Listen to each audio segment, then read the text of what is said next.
इस पर राजकुमार ने जवाब दिया, मेरे पास दुखी और नाखुश होने के सिवा कोई और चारा ही नहीं है, क्योंकि तुम्हारी वजह से मैं अपने राज्य से निकाला गया हूँ। और अब मेरे पास ना तो कोई घोड़ा है और ना ही कोई जेल बकता है जिसे मैं राजकुमारी के लिए मुकाबले में हिस्सा ले सकूं। जंगली आदमी बोला, ओह, अगर यही चाहते हो तो मैं तुम्हारी सहायता कर सकता हूँ। तुमने एक बार मेरी सहायता की थी, उसके बदले मैं तो अब तुम्हारी सहायता करूंगा। कहकर वह उसको हाथ पकड़कर जमीन के अंदर अपनी गुफा में ले गया।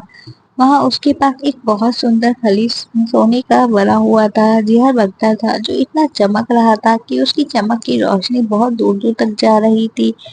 उसके बराबर में एक शानदार घोड़ा खड़ा था, जिस पर जिन कसी हुई थी। वह अपने सोने के खुरले से जमीन खुरच रहा था और मुंह चला रहा था और झाग उगल रहा था। जंगली आदमी बोला, लो, तुम तुरंत ही इस झरबख्तर को पहन लो और घोड़े पर सवार हो जाओ और जाकर अपनी किस्मत आजमाओ। इस बीच तुम्हारे बैल मैं चरा लेता हूँ। अब सच कहो तो राजकुमार इतना भी सुस्त नहीं था। उसने तुरंत ही झरबख्तर पहना, अपना हेलमेट लगाया, सोने के बक्से लगाए हैं, कमर में तलवार लटकाई और चिड़िया की तरह हाथ से उड़कर पहाड़ की तरफ चल दिया। राजकुमारी के लिए जो उम्मीदवार वहां इकट्ठा हुए थे, वह सब ना उम्मीद होकर जाने ही वाले थे, क्योंकि अभी तक किसी ने भी इनाम नहीं जीता था।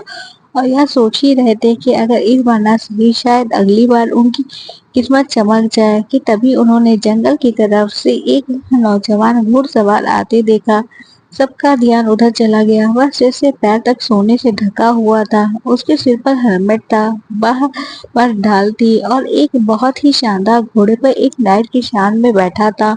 उनको लगा कि शायद उससे ज्यादा बहादुर नाइट उन्होंने पहले कभी ही कोई नहीं देखा था। तुरंत ही सबकी आंखें उसकी तरफ घूम गई। लोगों ने देखा कि यह तो वही नाइट है जो पिछली बार आया था।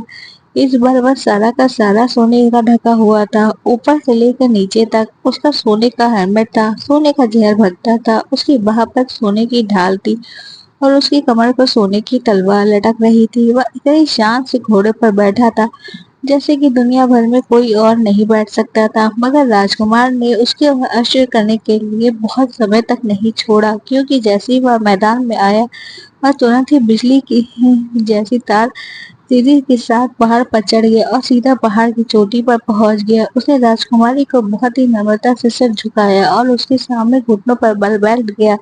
राजकुमारी से उसने सोने का सेब लिया और अपने घोड़े पर बैठ कर नीचे उतर आया। जब वह पहाड़ी के नीचे उतर रहा था तो उसके घोड़े के सोने के खुरों से आग की चिंगारियां निकल रही थी।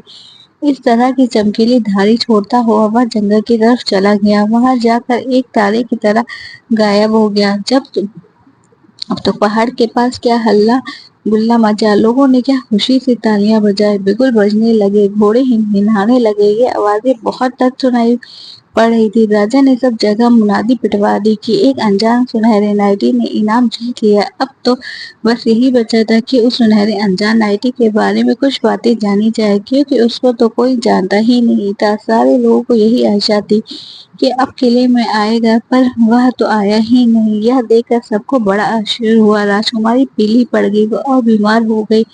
राजा भी उदास हो गए। लोग कुछ कुछ गलत बोलने लगे। कुछ समय बाद उन्होंने वह बातें भी खत्म हो गई। एक दिन राजा ने अपने किले में एक बहुत बड़ी मीटिंग की। इस मीटिंग में सबको आना था, चाहे कोई छोटा हो या बड़ा, ताकि राजकुमारी उनमें से अपने आप ही किसी को चुन सके। सारे लोग बहुत खुश थे, क्योंकि उनको राजकुमारी के सामने आने का मौका मिल रहा था। इसके अलावा यह एक शाही हुक्म था, जो अनगिनत लोग यहाँ इकट्ठा हुए थे। जब वहाँ एक सब इकट्ठा हो गए तो बड़ी शान और शौकत के साथ राजकुमारी अपने महल से बाहर आई। उसके साथ ही उसकी दासियां भी थी। वह सारे लोगों के बीच में होकर गई। वह कितनी भी अपने चारों तरफ ढूंढती, उसको वह कहीं नहीं मिला उस जिसको वह ढूंढ रही थी। जब वह आखिरी लाइन में पहुंची, तब उसने एक आदमी को देखा जो भीड़ से छिपकर बैठा हुआ था। वह एक टोपी पहने बैठा था, जो थोड़ी सी आगे की निकली हुई थी, और एक भूरे रंग का शाल पहना हुआ था, जैसे गठरिया लोग पहनते हैं। उससे उसका चेहरा कुछ छुपा हुआ था। उसको देखते ही राजकुमारी उसकी तरफ दौड़ पड़ी। उसने एक टोपी ऊपर उठाई और उसके गले से लिपट गई, चिल्ला कर बोली, वाह है। यह देखकर सारे लोग हंस पड़े क्योंकि उन्होंने देखा कि वह एक राजा का गरिया है। उसको देखकर तो राजा भी चिल्ला पड़ा, है भगवान मुझे हिम्मत देना क्योंकि मेरा दामाद अब मेरा हिस्सा बनने जा रहा है। पर इस बात से उस आदमी ने जरा भी शर्म नहीं आई, बल्कि वह बोला, ओह उसके लिए आपको चिंता करने की कोई जरूरत नहीं है। जैसे आप राजा हैं वैसे मैं भी एक राजा का बेटा हूँ, कहकर उसने अपना शाल उतार दिया। अब उस पर कोई नहीं हंस रहा था क्योंकि वह भूरे लड़ैया के बजाय एक सुंदर राजकुमार खड़ा था जो अपने हाथ में राजकुमार का दिया हुआ सोने का सेब लिए ऊपर सीढ़ी के नीचे तक सोने से ढका हुआ था। लोगों ने देखा कि वह तो वही नौजवान है जो शीशे के पहाड़ पर चढ़ा था। बस उसके बाद तो शादी की दावत की तैयारी शुरू हो गई, जैसे कि पहले कभी नहीं देखी गई थी। राजकुमार की शादी राजकुमार से हो गई और उसको राजा का आधा राज्य भी मिल गया। शादी के बाद वह अपने राज्य में खुशी खुशी रहे। अगर वह मर नहीं गए होंगे तो वह अभी भी वहां रह रहे होंगे। पर उसके बाद उस जंगली आदमी के बारे में कुछ सुना नहीं गया। बस यही इस कहानी का अंत है। कहानी अच्छी लगी हो तो लाइक शेयर कमेंट करें, चैनल पे नए हो तो प्लीज सब्सक्राइब करें। Thanks for watching.